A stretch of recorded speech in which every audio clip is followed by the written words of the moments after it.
Hello mga ka-agri, welcome back to my channel, no. Ngayon ay meron akong i-share sa inyo mga ka-agri. Hope may matutunan kayo dito, no. Ito yung ginawa ko na incubator na yung rep na ginawa kong incubator, no. Yan. Yung ano pala nito mga ka-agri, yung tangkad ng rep na to siguro mga mataas pa sa akin mga ka-agri, siguro mga 6 feet to, no, yung taas nito, no. Yan. Ang brand pala ng rep na to mga ka-agri, yung Condora, no, yung Fraser na yan. Yan. Tapos ito yung ginamit ko na thermostat, no, yung STC 1000. Yan. Yung ginawa ko dito mga ka-agri nung nakaraan, no. Yan. Ito mga ka-agri, mas mabibili siguro to sa mga junk shop, no, ng mga siguro sa mga 500. Ito mabili ko dito 800 pesos, no. Medyo mahal pero may mga pagpupunta kayo sa mga junk shop mga ka-agri, makabili kayo niyan ng mga mura, no. May mga mura na mga rep, no, na yung wala nang makina, no, sira na. Yan ang ano natin. Yan, ito pala mga ka-agri, ito yung laman nito, no. Buksan natin. Yan. Ito yung ginawa ko mga ka-agri, oh. Yan. Bali ito pala naka-layer to na 13 layer, no. 13 na tray, no. Yan. Ito bilangin natin. 1 2 3 4 5 6 7 8 9 10 11 12 13. Yan, 13 na 3 lagayan ng itlog mga ka-agri, no. Ginagawa ko kasi dito mga ka-agri, yung capacity nito is 585, no. Kasi bawat isa nito ay naglalaman ng 45 piraso, no. Yan, isang ganito mga ka-agri, ganito ay pwede paglagyan ng 45 piraso, no. Yan, naglalaman to ng 585. Yung mga ganyan. May itlog tayo nakasalang dito ngayon mga ka-agri, papisa na to, no. Yan. Ang ginawa ko dito mga ka-agri, sa unang salang ko, ipo-full capacity ko yan, na ipo-full capacity mo to ng 585. 45, ulitin ko mga ka-agri, 45 pieces na itlog. Pag itlog ng itik, kasi malalaki sila. Pag itlog ng manok, kaya siguro to ng mga 50, no. Pag itlog ng itik ay maglalaman ng 45 piraso, no.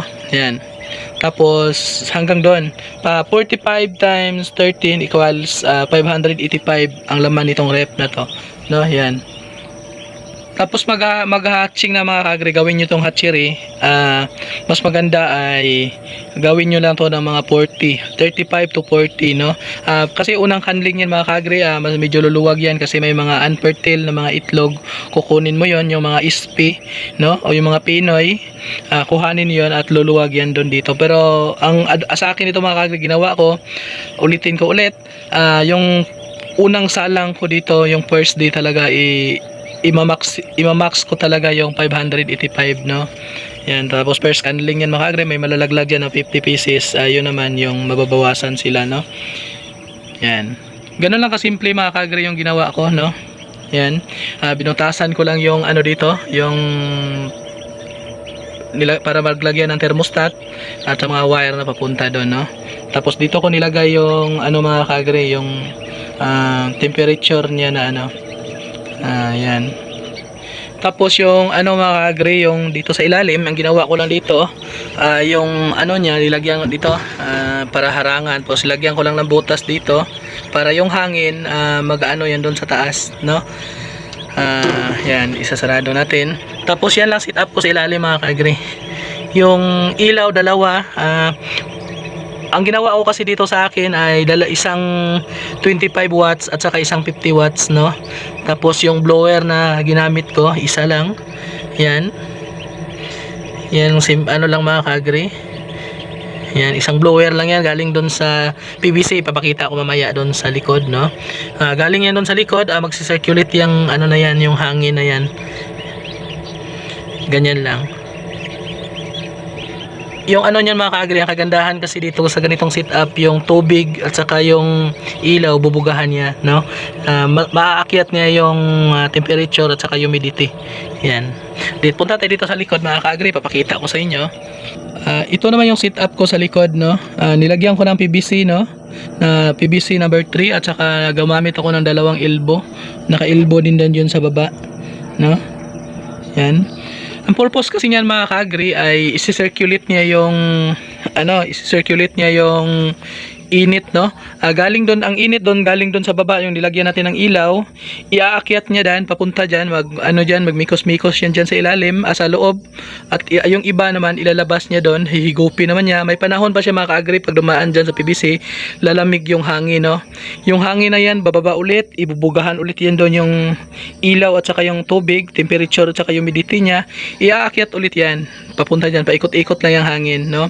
Yun yung ginawa ko mga ka-agri sa loob ng D1 to 15 days, no? Pagdating naman ng 15 days ay yung dito mga ka-agri, kailangan na siya ng malakas na humidity.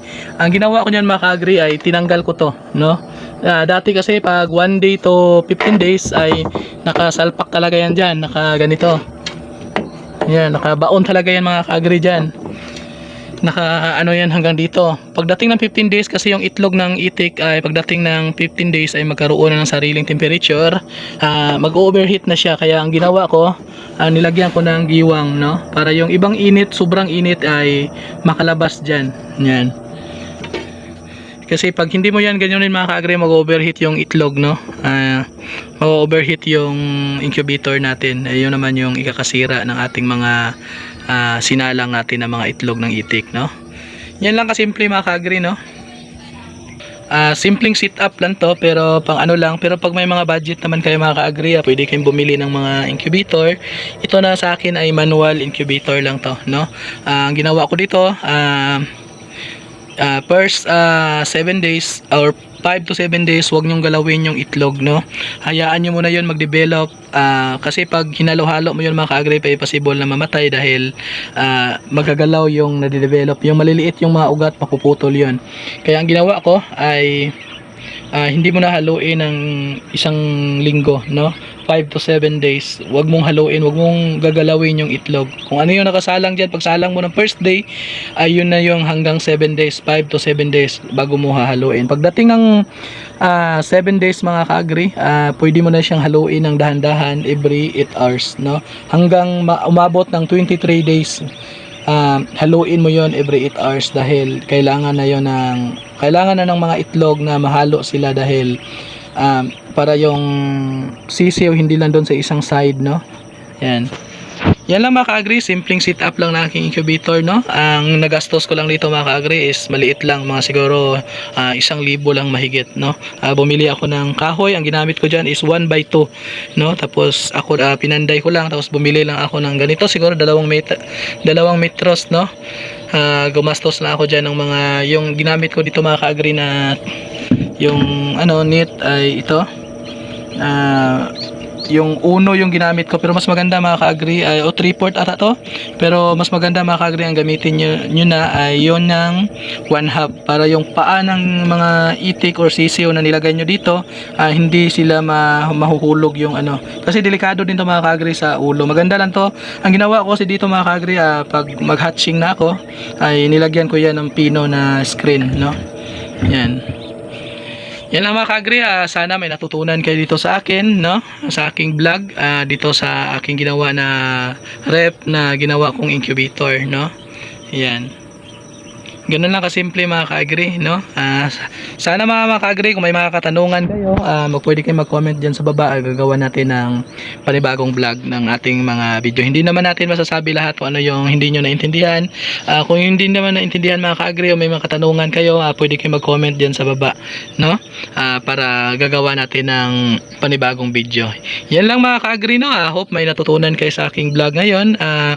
Pwede bang humingi sa inyo mga ka-agri ng pwede bang paki-like sa aking Facebook page and paki-subscribe ng aking YouTube channel. Yan lang mga ka-agri, Marlon Agri Vlogs Ipay. Maraming salamat sa inyong mga agri and happy farming sa inyong lahat. God bless and bye-bye.